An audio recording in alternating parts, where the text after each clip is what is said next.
All right, so let's start with subject verb agreement. Okay, first point, we have to see always the subject, whatever it is in the sentence, should agree with the verb. So whatever verb we are putting, it should be according to the subject. Suppose Pratham is one person. Pratham is eating. If it is past tense, then it can be was eating, right? These two are singular, used with the singular subject, right?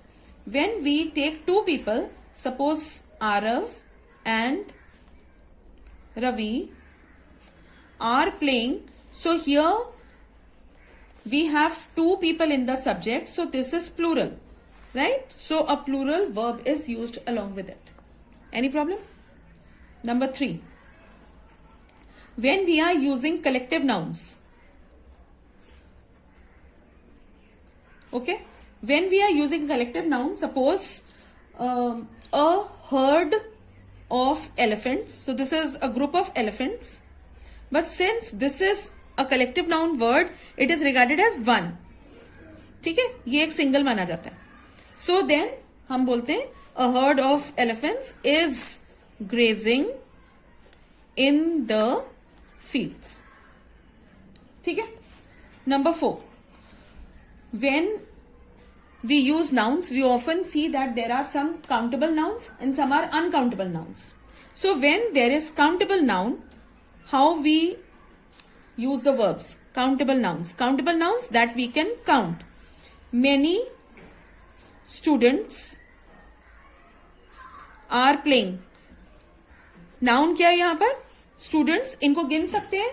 तो यहां पर सारी countable verb determiners आएंगे. जितने भी determiners हैं वो countable वाले आएंगे. और यहां पर जो वर्ब होगा वो इसके हिसाब से होगा. If this is countable, the verb will be, if this is plural, then this will be also plural, right?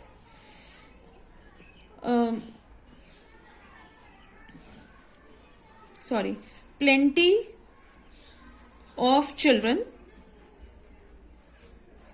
are participating. ये children है, ये are है, दोनों plural, right? When things are uncountable, that means we cannot count. जैसे air, water, salt, soil, gold, ये सब हम गिन नहीं सकते. ठीक है. तो इसके साथ हम कैसे यूज करते हैं? अब जैसे यहां पर था many students, तो हम कर सकते हैं much time. This is a determiner which is used with uncountable. Time हमारा सब्जेक्ट है. Much time was wasted in watching reels. ठीक है, जो आजकल का यूथ पर्टिकुलरली करता है. जैसे मैंने यहां पे प्लेंटी यूज करा है, तो मैं अगर यूज करती हूं प्लेंटी ऑफ मिल्क, ठीक है, मिल्क अनकाउंटेबल है, तब भी उसके साथ प्लेंटी यूज हो रहा है. तो अगर पूछा जाएगा कि ये प्लेंटी क्या है, बिकॉज वो मिल्क के साथ यूज हो रहा है, तो वो सिंगुलर माना जाएगा. ठीक है. Plenty of milk is spilled on the carpet. ठीक है. कोई प्रॉब्लम? ये था काउंटेबल, अनकाउंटेबल, कलेक्टिव नाउन्स. अब कुछ हम लोग ऐसे वर्ड्स यूज करते हैं जो पेयरिंग में होते हैं. सपोज हिंदी में तो हम लोग बोलते हैं सुई धागा. ठीक है. सुई धागा के बीच में डैश लगा होता है, हाइफन लगा होता है. पर इंग्लिश में हम डैश वैश नहीं लगाते हैं. हम लोग बोलते हैं needle and thread. Needle and thread should is kept handy. इसको हमें हैंडी रखना चाहिए. कभी भी कपड़े फट जाए तो it should be kept handy, मतलब kept at a comfortable zone, की जल्दी से मिल जाए. तो ये इसको एक माना गया, इसलिए ये इज. ठीक है. ब्रेड एंड बटर है दो चीजें. हिंदी में बोलते हैं ब्रेड मक्खन डैश लगा के, but in English we write and in between, but it is regarded as one. Is my या was my favorite meal, breakfast, कुछ भी. कोई प्रॉब्लम? नंबर 7. जब भी हम लोग ईच, एवरी, नन या नो वन या somebody, ये सारी इंडेफिनिट चीजें जब भी यूज करते हैं ये ऑलवेज सिंगुलर माना जाता है, चाहे हम बहुत सारे लोगों को मेंशन कर रहे हो, ठीक है। और उसके बाद इज ही लगता है या वॉज लगता है, सिंगुलर लगता है। नो वन इज प्रेजेंट, ठीक है। Everyone is going to the picnic. अब बहुत सारे लोग जा रहे हैं पर ये हमने सिंगुलर लगाया। इन सबके साथ हमेशा सिंगुलर लगता है। It can be present tense, past tense. Present tense में इज यूज कर रहे हैं, पास्ट टेंस में वॉज यूज करेंगे, ठीक है। नंबर 8, कुछ वर्ड्स ऐसे होते हैं जैसे कि इंफॉर्मेशन। फिजिक्स तो हमारा सब्जेक्ट है, मैथमेटिक्स हमारा सब्जेक्ट है, हम लोग न्यूज सुनते हैं, ठीक है। ये सब सिंगुलर माने जाते हैं।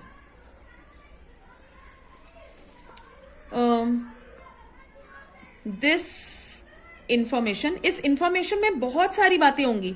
This information is mandatory to read, जैसे आपके एडमिट कार्ड वगैरह में लिखा होता है, ठीक है। तो ये उसमें लिखा बहुत कुछ है बट वो सिंगुलर ही माना जाता है, तो सिंगुलर वर्ब लगता है साथ में। ऐसे ही न्यूज के लिए भी, न्यूज में बहुत सारी न्यूज आ रही होती है बट वो भी सिंगुलर माना जाता है। ऐसे ही फिजिक्स और मैथमेटिक्स तो खैर सब्जेक्ट्स ही हैं, ठीक है। Physics is easy, mathematics is my favourite subject, right. Number 9, जैसे ये वाले वर्ड्स के साथ हमेशा सिंगुलर होता है, ऐसे ही कुछ और वर्ड्स होते हैं जिनके साथ हमेशा प्लूरल लगता है, जैसे कि कैटल। कैटल में गाय, भैंस, बकरी सब आते हैं, right, but it is regarded as, और हमेशा हम उसको कभी भी इसको कलेक्टिव नाउन नहीं मानेंगे, ये प्लूरल ही यूज करेगा। कैटल भी, पुलिस भी और पीपल भी, ये सब प्लूरल होते हैं।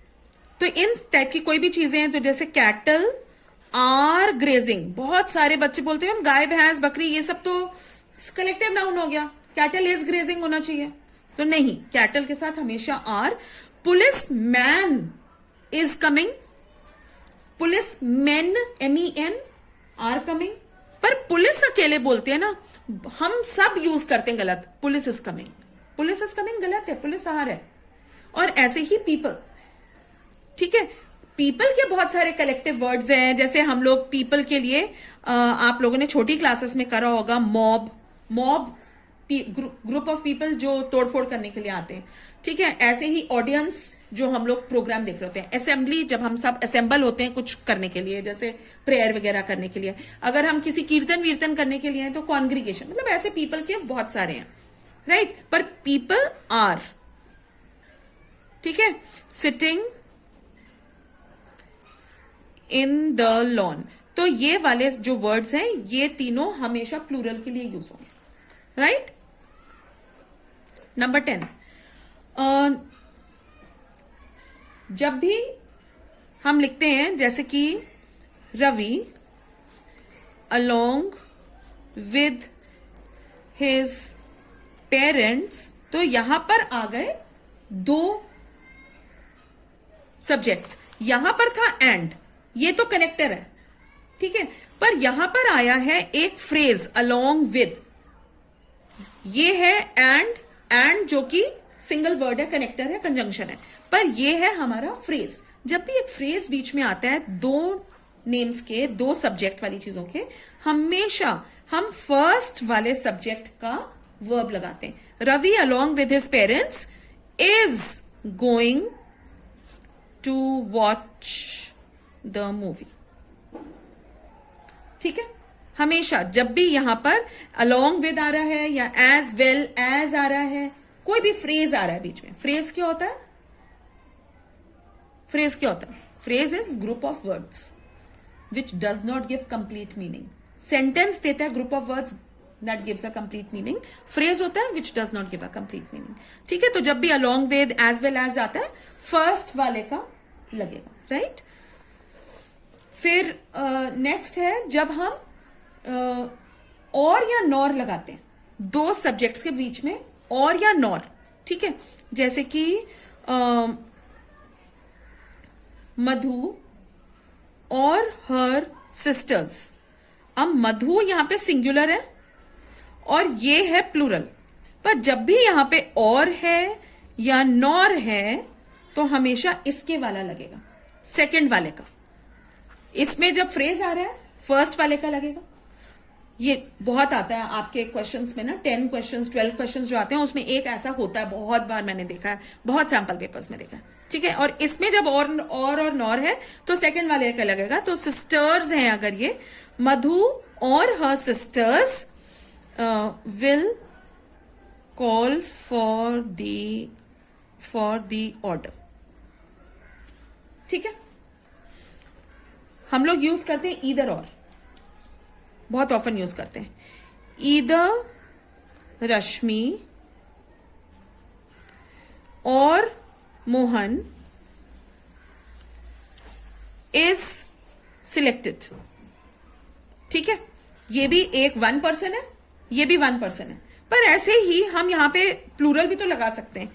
तो we can either use stools और चेयर्स, यहां पे मैंने वो ही नहीं करा, कोई वर्ब भी नहीं डाला। We can either use stools और चेयर्स, सॉरी ऐसे कर देते हैं,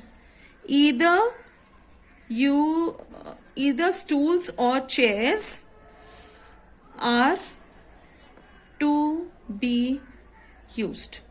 तो यहां पर क्योंकि ये दोनों प्लूरल थे तो ये भी प्लूरल था, राइट, ठीक है। अच्छा, ऐसे बहुत सारे होते हैं वर्ड्स जहां पर सिंगुलर ही लगता है, जैसे कि the fragrance of flowers is very nice. Fragrance मतलब कि खुशबू, इट विल बी रिगार्ड, बहुत सारे फूल हैं पर खुशबू एक ही है, अनकाउंटेबल, ठीक है। ऐसे ही कुछ वर्ड्स होते हैं जैसे कि फर्नीचर को सिंगल माना जाता है, furniture is kept in the shop, is, या furniture was looking very artistic, ठीक है, सिंगल माना जाता है। चेयर्स गिन सकते हैं, टेबल्स गिन सकते हैं, सोफा गिन सकते हैं, स्टूल्स गिन सकते हैं, फर्नीचर नहीं गिन सकते। ऐसे ही जो स्टेशनरी आइटम्स हैं, हम लोग पेंसिल गिन सकते हैं, हम लोग पेन्स गिन सकते हैं, हम लोग रबर शीट्स ये सब गिन सकते हैं, पर स्टेशनरी आइटम्स नहीं गिन सकते, वो सिंगल माना जाता है। कोई प्रॉब्लम? ये हमारा सब्जेक्ट वर्ब एग्रीमेंट, ठीक है।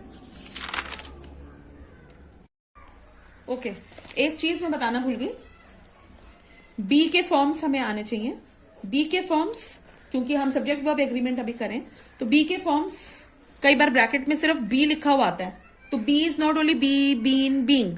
B is when in present tense, it is, am, are. Form of be in past tense is was, were. Be के फ्यूचर टेंस के forms will be and shall B.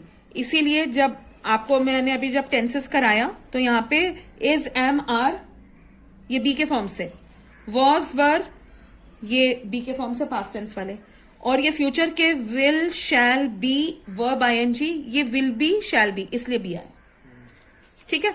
ऐसे he have के हमको forms करने होते हैं जो कि हमारे परफेक्ट टेंस में यहां पर यूज होते हैं, right. So the present tense form of have is has and have, so we can see here has and have, right. Then in the past tense form of have is only had, so here we can see had. And what about future? Future में बोल भाई, will have and shall have, ठीक है।